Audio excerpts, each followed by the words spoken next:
Hello friends, welcome to Creative Medicine. In this lecture, we will learn about 42-year-old male patient has past history of manic episode present with an illness 1 month duration, characterized by depressed mood, anhedonia, and profound psychomotor retardation. The appropriate management is prescribing the combination of. So, number one, he has depressed mood. So, this is a case of depression. And also, profound psychomotor retardation is also suggests depression. So you should give depression, and there is one manic history in the past. So you should give, because there is one manic history in the past, and then he is normal period, and then he developed a depressive episode. This is manic episode. So this is actually a bipolar disorder. So in this bipolar disorder, you should give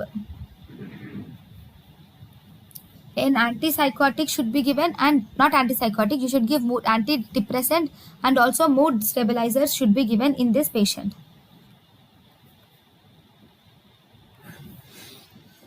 So the patient with one manic episode in the past and currently he is in severe depressive episode, because this depressive episode is suggested by decreased mood and profound psychomotor retardation. So it is a bipolar disorder.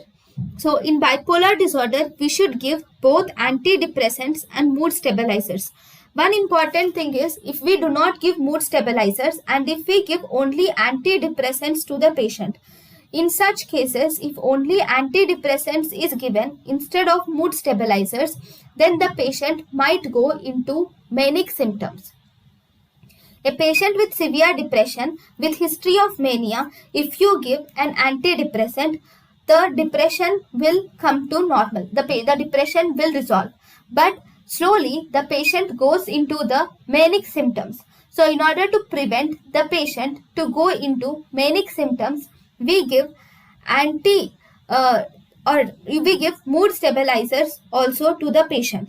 So in this case, we should give both antidepressants and mood stabilizers to the patient. Thank you, and thank you for watching.